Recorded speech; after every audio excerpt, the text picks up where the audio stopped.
Hi, welcome to another episode of Out and About with Kaza. I'm Alan Richards. We're back for another season.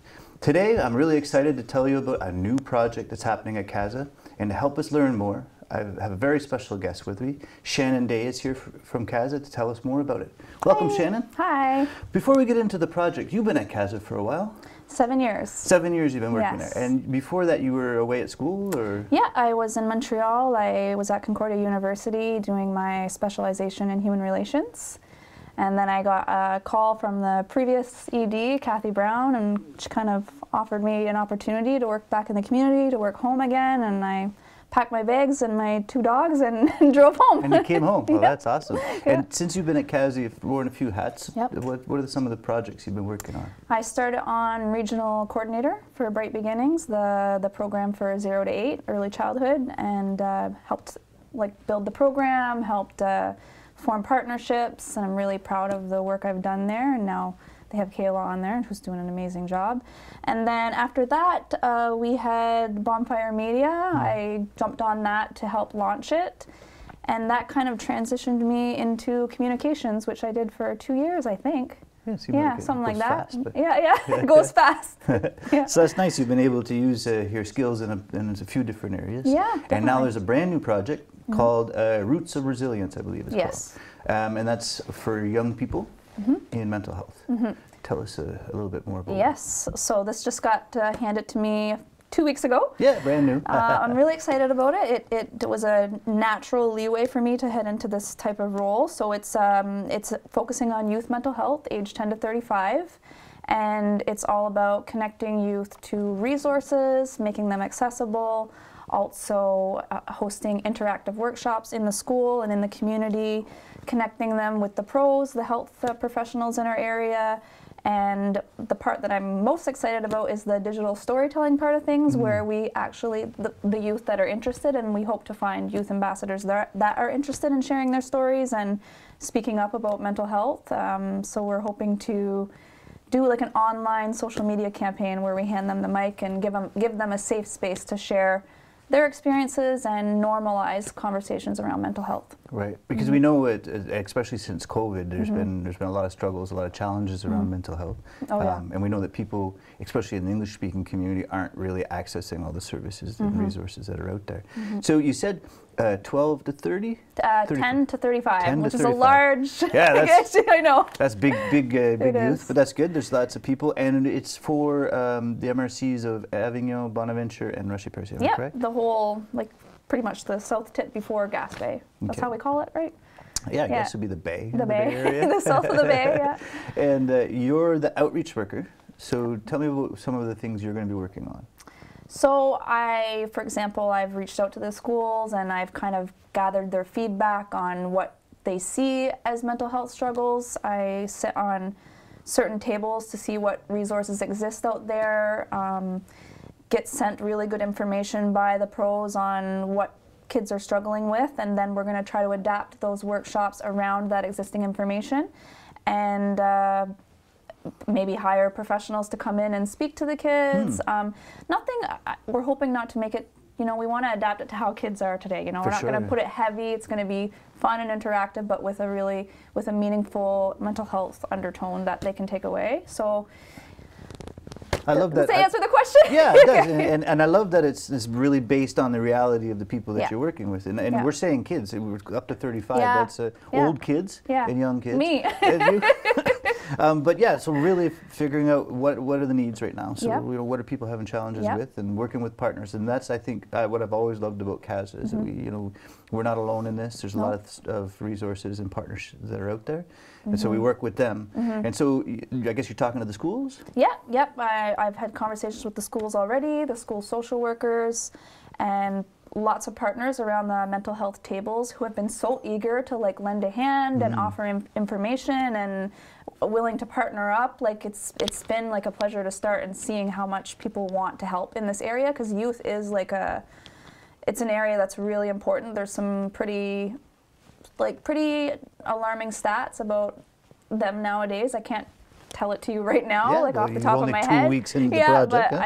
I just did a training the other day on mental health first aid, and I was pretty shocked by the the statistics of anxiety and stuff like that nowadays. Yeah. So working with the schools and then and other partners, figuring out, you know, what are people struggling with? What are struggling with? What can we offer? What already exists? Can we add on?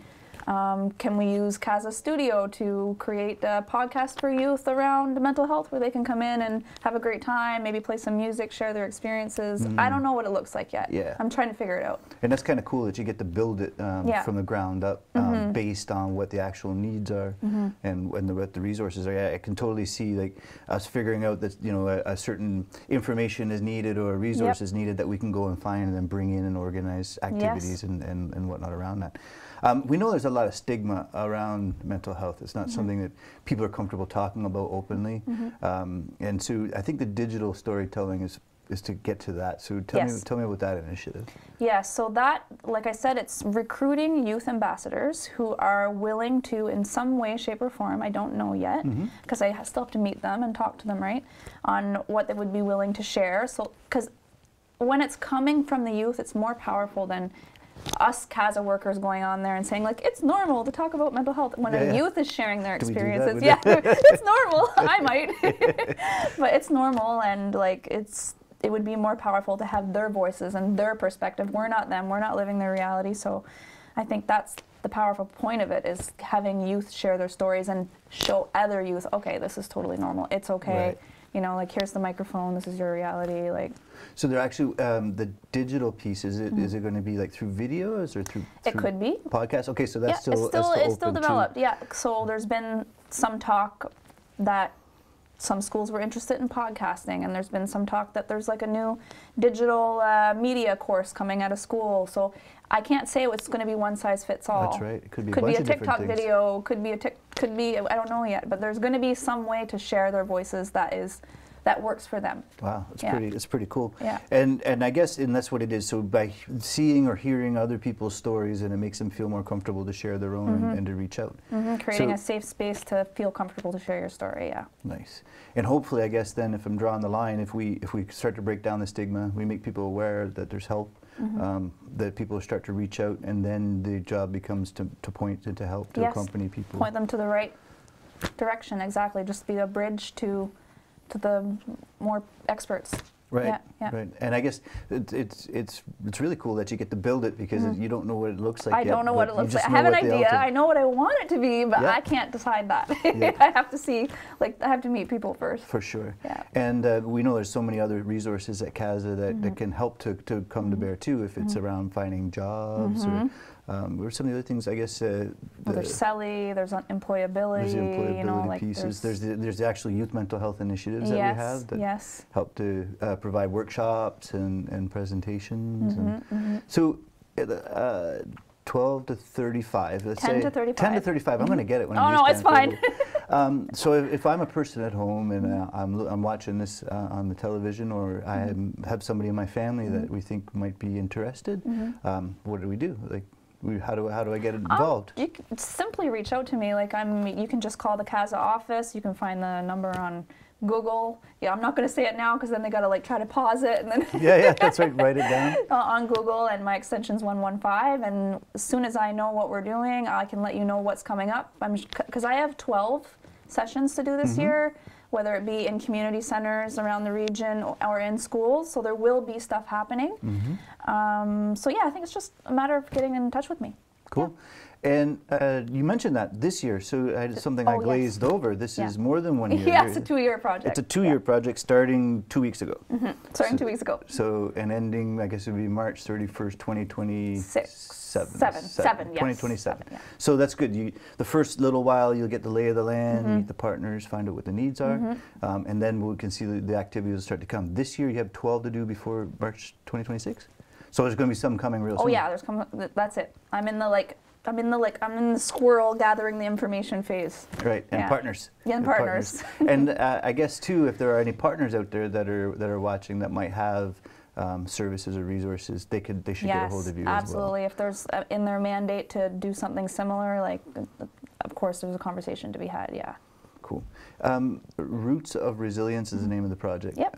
I think you're going to have a lot of fun. Your communications, you Yeah. mentioned TikToks and whatnot. It's gonna I be know fun. you're very creative, so I could see that anybody that's participating with you is going to have a good time. We're gonna have a good time, and like I'm pretty familiar with sharing my story and talking about and feeling comfortable around vulnerability. I've talked to 5 schools in the region and certain events in the islands about my personal story with anxiety and substance abuse, and I've seen the impact that can have when you share your story. I've had kids come up to me and just say everything they were feeling, and I've seen the impact it can have. So it's kind of nice that I have this part where I'm encouraging them to like share their story, and if I see something more, then that's for the pros, not for me. I'm not the expert, but just providing a safe space. So it's really nice that you're empathetic because you've lived it, and you're a champion. And I think that's why when we were looking for somebody for the project, we thought of you. You've already been speaking out and been raising the awareness around mental health, and I guess we encourage the entire community to get involved with you now.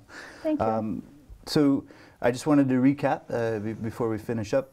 Started 2 years. Yep. 10 to 35. Yes. It's going to be happening in the schools. Yes. And outside of the schools. Yes. And is there, are you planning on having any kind of events for like information, or probably? I mean, there's so many partners that are having like not career day type of thing, but like a booths and all that kind of stuff where I'll be there. I'm still learning about all the things that are going on, but I'm sure. Like at CASA, things just come to our desk and we just go. Yeah, and we go, and we have a lot of people to help out. Yeah, that's it. And one other thing I'd love to add is that there's we will be providing a mental health first aid to up to 20 youth, I believe it is, in my project. Okay. So that's pretty cool, where they can sit down and learn about to be a mental health first aider, which is like basically providing a safe space for people and knowing what risk signs are and encouraging people to ask for help. Okay. Yeah. So how long is that, like usually a couple days or a day? I don't know. Probably a day. Probably a day? Yeah. When you did yours, it was online? I just had the first module. Mine's on Monday, but it's all day.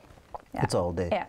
So this will give people some skills to work with their friends and family. Yes. If they notice the warning sign, to be able to intervene and be there for them. When yes, they and need the help. attitudes and behaviors that you should adopt as someone who's trying to be a good listener and not judge. Not judge. Yeah. And not put things in people's mouths like I tend to do.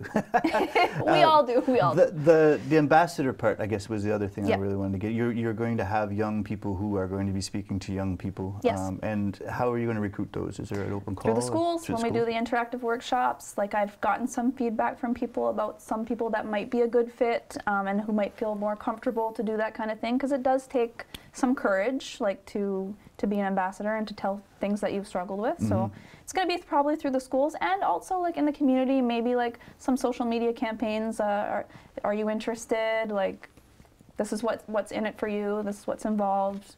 Nice. That kind of thing. So a lot more information to come. It's a very exciting project. Yeah, it is. I can't wait to see how it turns out. Me and too. How it goes over time. So if anybody wants to be an ambassador, reach out to you. Yes, CASA, yes, please. 418-752-5995. Yes. Often they'll write it at the bottom. Okay. And your extension is 115. 115. Keep an eye on our Facebook, CASA's Facebook page. We'll have and our lots of- TikTok and our Instagram. Yeah, I'm sorry, I don't have the TikTok or Instagram, but all of our social media feeds, Yeah. there are going to be lots of information coming out, calls for action, like come on out to this event. There will be calls for action. Yep. Awesome, awesome. Well, thanks for coming to tell me about the My project, pleasure. and maybe in a year or maybe even sooner. Let's follow up. Yeah, come back and we'll see how Bring things the are youth going. ambassadors here. That's right, we could do a show with them. Yeah. Shanon, thanks for coming to talk to us. If you're interested to learn more about this project or any other projects that are happening at CASA, you can check out our webpage, casa-gaspé.com. Give us a call, 418-752-5995. Of course, always follow our Facebook pages to find out everything that's going on. I look forward to seeing you next time for another exciting project happening in the English-speaking community of the Gaspé. I'm Alan Richards. Thanks for watching.